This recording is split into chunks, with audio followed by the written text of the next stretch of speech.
Yeah, here's another load of bills to add to the pile. Oh, hey, I'm Zoe, a recent graduate turned office worker with a lousy wage. I could barely afford to pay for food and rent, let alone think about my college debt. It wouldn't matter so much if it was just me, as I could live off of noodle soup. But I also had Birdie to think about, my little sister. Oh, she's back from school. Zoe, I found Daddy today! Huh? I looked at her with a wry smile. Actually, this was nothing new. You see, our parents died when Birdie was just a toddler, so now she longed to have parents just like her friends did. She often said to me, Zoe, you're like my mommy, but Clara and Polly have daddies too, and I want one. She was so innocent that whenever she saw a friendly-looking man on the street, she'd ask me, Is that my daddy? Come on, come here. How was school today? Daddy is very handsome, and he lives in a big house. Come on, I'll take you to him. Oh, my lord. This wasn't a house.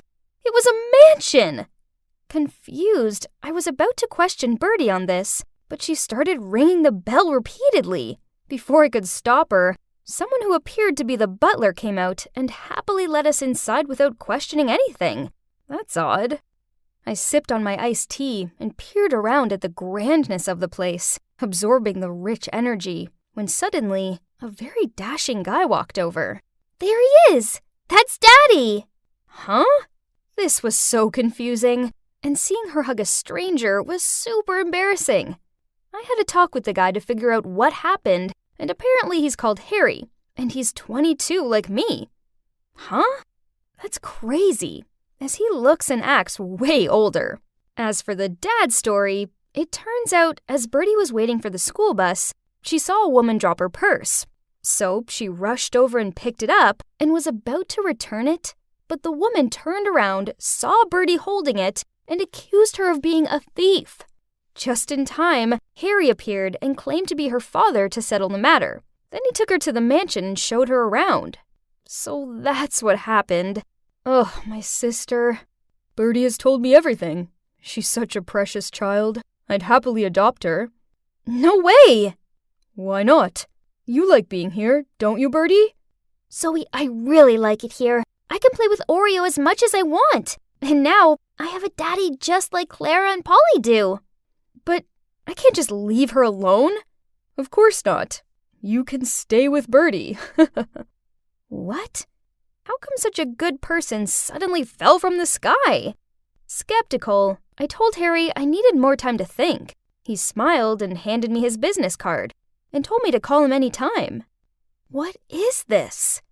Harry Atkins, the eldest son of the chairman of ATLAC Corp? Unbelievable! His name was all over the internet as a rich and educated young man. If that was the case, then surely this had to be legit, right? I can't afford to pay these. My sister and I deserve better than this life. Besides, it would be nice to have a place to stay for free, right? So the next day, I went to see Harry and offered to help with the housework as payment. Harry agreed and presented a prepared contract. Contract? Okay. But there was a clause in it that required me not to mention that I was Birdie's sister. This was a little odd, but never mind. It didn't matter. Here was to our new luxurious life. Wait, but does that mean I also have to call him Dad? So, yeah, my new life began. And oh boy, it was crazy. A maid brought me breakfast in bed and did all my laundry. So much for helping out with household chores. There are actually more servants in this house than the number of staff in my office. So it's obvious that there's nothing left for me to do. Even so, I wanted to be useful, because hearing them calling me Miss made me feel quite embarrassed. However, oops, turns out I suck at house chores. Once I put Harry's fine suit in the washing machine and ended up ruining it, which made him pace up and down the room in anger. Also, he couldn't seem to say anything nice about me, always complaining about the flowers I bought or saying the muffins I spent hours baking were too chewy. He threw away all of my handmade stuff because he thought it was garbage. What a rude man! Oh, Wait, he's not even a man. He's just a stubborn kid who doesn't care about other people's feelings. I tell ya, if it weren't for Birdie and that contract, I'd... Phew! But those are just small gripes. In general, our life here was great. Birdie is very happy, and seeing her living her best life makes me smile. But unbeknown to me, turns out this was the calm before the hurricane. Hurricane Rachel! Harry's betrothed fiancée since childhood. She's from a rich family and is therefore deemed a suitable marriage alliance to Harry's family. I overheard the servants in the house saying that Harry is the successor to the company. So when he marries Rachel, the company will be even more flourishing. As soon as she saw me, Rachel kept asking Harry, "Hey, who is this? Why is she here? And this girl too? Why is there a kid in the house?" Who is this scary lady? Hearing that, Rachel looked at me from head to toe and then started firing questions at me. "Why are you here? How do you know Harry? When are you leaving?" "Enough!" What a relief. Harry intervened just in time, then dragged her into the reading room. Rachel followed Harry, but didn't forget to wrap her arms around his neck as she peered at me with a smug look on her face. Huh? What does she mean by that? Ugh, is she jealous? If that's the case, then she's wasting her time, because it is true that I have a crush on someone, but it's not Harry.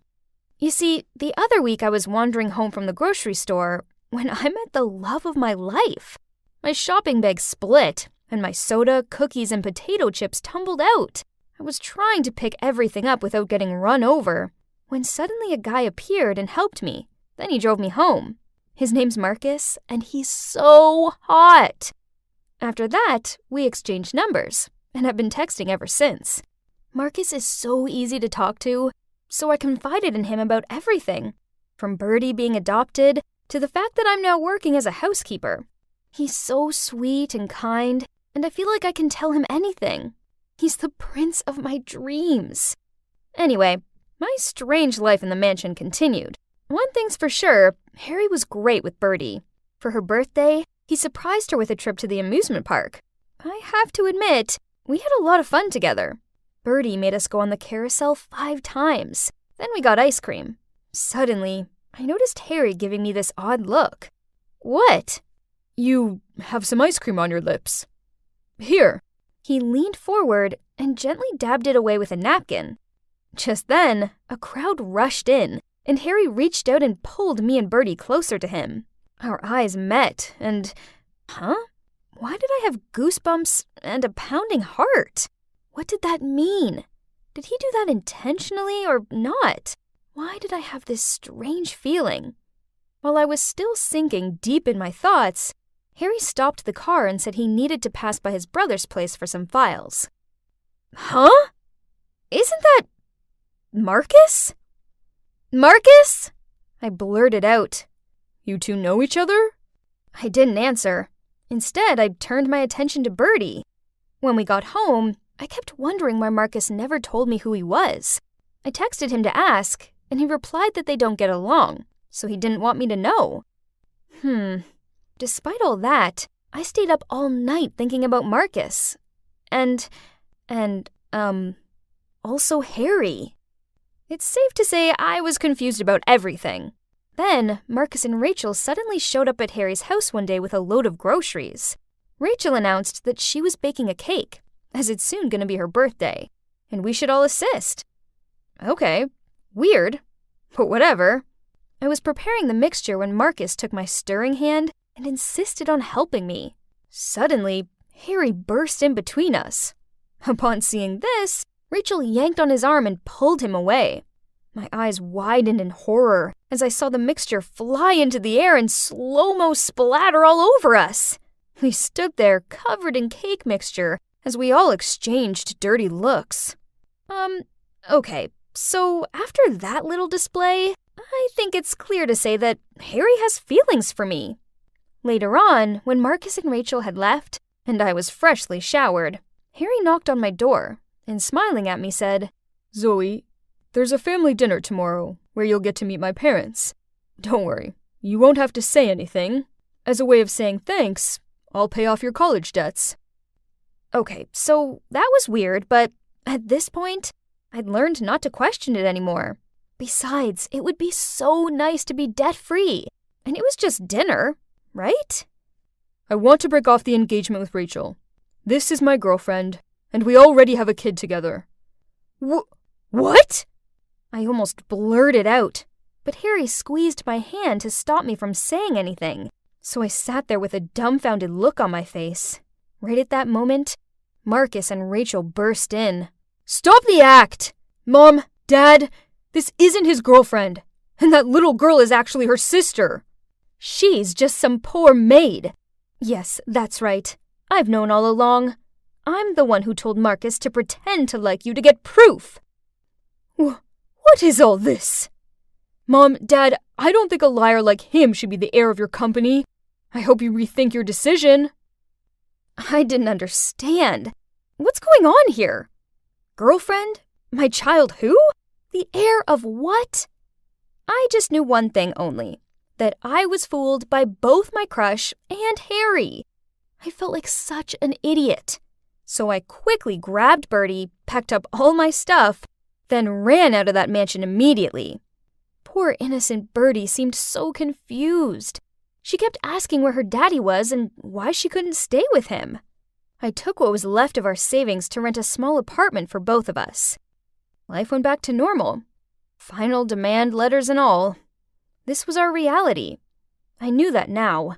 The last 2 months were like a dream. It was time to wake up. But still, I felt a pang of sadness whenever I thought about how Harry had fooled me. I was snooping around online and saw an article about how Marcus had taken over the company, only to end up bankrupt due to his poor decision-making. As for Harry, well, he'd founded his own startup, and it seemed to be doing pretty well.